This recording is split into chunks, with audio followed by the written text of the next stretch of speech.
What if I told you that everything you think you want from money will quietly ask something from you? Something you won't even notice until it's already been taken. Listen closely. This isn't a lesson, it's a story.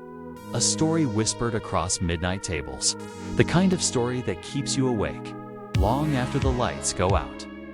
Once upon a time, someone learned how to make money, really make it. And when they finally did, they felt it.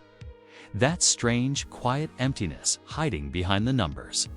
It didn't crash in like thunder. It crept in softly through the gaps between laughter. In the middle of joy, it waited, silent, still watching. You see, there's a moment every newly free person faces when the calendar is empty. And yet, somehow heavier than ever. Financial freedom promises no alarms, no deadlines, no rules. But it also steals something. The structure, the struggle, the story. You think you'll wake up celebrating, but instead, you find yourself whispering doubts at 2 a.m. Was this it? Was this the point? The first cost of freedom isn't visible. It's not the price tag or the tax slip. It's the weight of unstructured possibility. When money removes limits, it also erases your map. And without a map, where do you go? You'll hear the loud stories, the cars, the escapes, the upgrades. But the real stories, they're quiet, hidden between the headlines. The ones about what money cannot buy. Money can buy space, but it can also build walls. It can buy silence, and silence can get loud. When your life becomes about convenience, you lose the friction that once kept you human. A friend calls, they want to meet for dinner. You say no because your chef at home is better. You don't even realize what you're losing. Slowly, comfort replaces connection. Luxury replaces laughter. And your world, it shrinks. We romanticize freedom from need. But need teaches, it humbles, it connects. When the hustle fades, many discover something terrifying. Their identity was built on the climb. Without it, who are they? That question doesn't scream, it whispers, like fog seeping into the corners of a perfect home. There are stories of people who traded time for money, and then realized they had sold the anchors of their meaning. They stand on a balcony overlooking a dream city. The view perfect, the silence unbearable. Here's what no one tells you. Abundance will test your relationships. It will test your patience. It will test your peace. Friends begin to speak in favors. Family starts speaking in expectations. And suddenly, saying no feels like betrayal. The hardest no isn't to money. It's to the people you love, the ones who ask small things that come with invisible strings. You become the bank, and generosity becomes obligation disguised as kindness. Some people go the other way. They withdraw, hide their wealth, lie about success just to be treated normally again. But secrets build loneliness, and loneliness echoes louder in mansions than in small apartments. Another cost arrives, subtle, sharp, the anxiety of keeping what you earned. Before wealth, your worries had faces: bills, rent, food. After wealth, your worries wear suits. They hide under maintenance, management, preservation. You start auditing relationships like transactions. You start doubting trust. And the more secure you feel on paper, the more fragile you become inside. That's the paradox of abundance. Pleasure becomes measured. Joy becomes calculated. You start asking, was that dinner worth it? Was that laugh productive? Everything's replaceable. The rare things, love, time, honesty, become priceless and painfully fragile. People with money inherit an invisible crown, the role of example. Their lives become public stories. Their mistakes become lessons for strangers. So they start performing, smiling for the cameras of invisible eyes, living lives built for applause, not peace. In that glow of success, authenticity quietly fades. Even time, simple, ordinary time, changes flavor. With too many options, choice becomes noise. Freedom turns into fatigue. You start picking what's easy, not what's meaningful. An unstructured day feels like heaven until it starts to feel hollow. And while we're here, let's talk about the most dangerous currency of all, self-worth. Money doesn't just buy things, it buys mirrors, distorted ones. You start seeing your value in the numbers. Every market dip feels personal. Every downturn feels like failure. Investments stop being about growth and start being about identity. And that is a fragile way to live. Because when your worth moves with the market, your soul starts trading too. When you can buy anything, you start chasing everything. At first, it feels like power. Then it starts to feel like hunger. A hunger that never sleeps. You collect experiences like trophies, trips, cars, adventures, but each one fades faster than the last. Luxury without limits becomes wallpaper, and wallpaper disappears into the background. You travel more. You feel less. You touch everything, but nothing touches you. Behind many success stories lies this quiet addiction, the need for more. More excitement, more validation, more proof you're still alive. But meaning doesn't live in more. It lives in enough, and enough can't be bought. People who have everything eventually learn this. They stop searching for things and start searching for purpose. Purpose isn't a place you arrive. It's something you practice every single day. It's not found in your assets, but in your actions. Money can build walls or open doors depending on what's inside you. But if you let it, it will build walls so beautiful you won't even notice you're trapped. Wealth can also steal your competence. The small things, the human things. You stop fixing the pipe yourself. You stop cooking your own food. You stop dealing with the details. And one day, when everything breaks, you realize you've lost something money can't replace: your own resilience. You've outsourced not just your chores, you've outsourced your courage. And when crisis comes, and it will, you'll look around, and no one will know how to help, because no one knows your life like you once did. Success also changes your taste in people. You start seeking achievement instead of authenticity. You want to be around winners, but that desire, that subtle drift, pulls you away from real connection. You stop understanding the ordinary. And the ordinary stops understanding you. So you hide in curated spaces. Perfect rooms, perfect faces, perfect emptiness. Another quiet loss ritual. The small repeated things that make life feel whole. The morning coffee, the Sunday call, the shared dinner, the messy birthday party. Rituals don't survive wealth automatically. You must protect them or they vanish. Without ritual, time melts together. Days blur, moments lose weight. Families fracture in this blur, not because of greed, but because money rewires how decisions are made.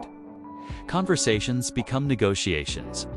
Love turns into logistics, and silence fills the spaces where laughter used to live. Inheritance, legacy, big words, heavy words. They can bind a family or break it. People start performing the life they think they're supposed to live instead of the life they want to feel. And resentment, it builds in silence. Brick by invisible brick. Here's another quiet truth. Abundance kills urgency. When there's no pressure to survive, the will to grow can fade. Scarcity once made you creative. It made you hungry, sharp, alive. But when the fire goes out, many confuse stillness with peace. They stop learning. They stop stretching. And slowly, they stop becoming. The healthiest form of abundance isn't ease, it's choice. It's designing your own challenges before comfort dulls your edge. That's why the happiest wealthy people remain students. They choose constraints. They invent deadlines. They create reasons to sweat. Because without tension, there is no life. Discipline is not punishment, it's protection. And then there's the ethics of wealth. With money comes influence. and influence is never neutral. People will come to you, pitching dreams, selling causes, begging for miracles, and every choice you make will ripple whether you see it or not. Stewardship is heavy, and humility is the only thing that can carry it. Even good intentions can go wrong. Giving without listening can wound. Helping without asking can hurt. Generosity without wisdom becomes ego in disguise. You must resist the hero story, because the world doesn't need saviors. It needs listeners. And sometimes the most generous act is simply stepping back and letting others lead. Money complicates love too. When one partner earns more, power changes hands quietly. The giver starts managing. The receiver starts shrinking, and both start pretending everything's fine. But love doesn't survive in silence. It suffocates there. True love requires vulnerability, and money can steal that chance. When you never need each other, you start forgetting why you wanted each other. Honesty about money is awkward, but avoiding it, deadly. Talk early, talk often. Because unspoken money problems always grow in the dark. And then there's moral discomfort. The feeling you get when your gains come from a system that hurts someone else. You tell yourself it's just business. Until one night, that voice in your head whispers, "Is it?" That whisper can change everything. Some people double down, donate, start foundations, chase redemption. Others pivot completely, leaving industries behind just to sleep again. Money tests not just your character, but your conscience. And then, identity inflation. The more status you have, the bigger the mask becomes. You build a persona, you polish it, you feed it, and soon it starts living for you. The image becomes the master. The real you becomes the shadow. And when that mask cracks, the collapse is brutal, because underneath all the success, you might find a stranger. At some point, the chase ends. Not because you've conquered everything, but because you've finally realized there was never anything to conquer. You start to notice what you missed, the simple things, the human things, the things that don't scale. A quiet walk, a slow dinner, an unrecorded laugh. You start craving real again. After all the noise, silence becomes sacred. After all the speed, stillness feels alive.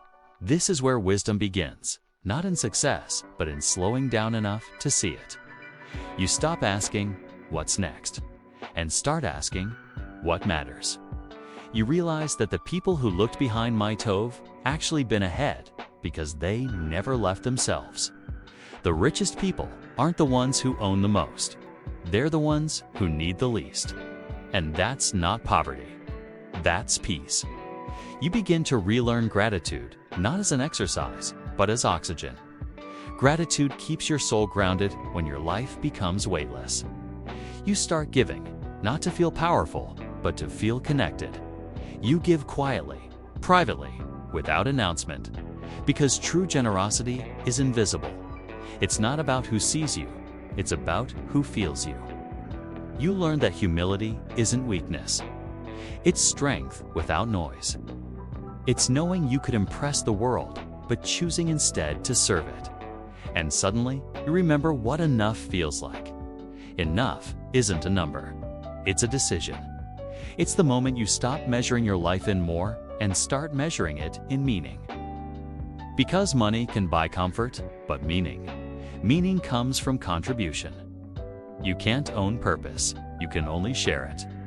The true purpose of wealth is not accumulation, it's amplification. It's using what you have to bring light where there's none, to create space for others to grow, to turn your success into someone else's survival. But purpose doesn't always mean a foundation or a brand or a speech. Sometimes purpose is raising a child with presence. Sometimes it's showing up for a friend at 2 a.m. Sometimes it's being kind when you don't have to be. Purpose is often invisible to the world, but unforgettable to the one it touches. And when you live that way, freedom changes shape. It's no longer about control. it's about surrender. You stop trying to own everything. You start trying to experience everything. You stop chasing success. You start living significance. The irony. That's when success finally starts chasing you, because people can feel authenticity even through a screen, even through silence. When your life becomes truth, it attracts the right eyes, the right hearts, the right peace. And you learn something rare. You don't need to prove anything anymore. You can finally just be. That's the highest form of wealth. Being unshaken by chaos. Being rooted in gratitude. Being aware of how fragile and beautiful life is. You start valuing time differently. You stop wasting it on what drains you. You invest it where it multiplies love. You protect your peace like it's gold, because it is. And you start defining success not by how high you climb, but by how light your soul feels when you stand still. Freedom, you realize, was never about the money. 'Twas about reclaiming yourself. The power to think your own thoughts. The courage to follow your own values. The peace to say no without fear. That's real freedom. That's real wealth. You stop chasing the life you once wanted and start living the one you were meant for. Because at the end, when everything fades, the cars, the numbers, the applause, what stays is who you became. And if you became love, if you became peace, if you became light, then you won. You lived the truth behind the illusion, and you finally understood the dark side of financial freedom was never money itself. It was forgetting who you are without it. But once you remember, you're free. Truly free.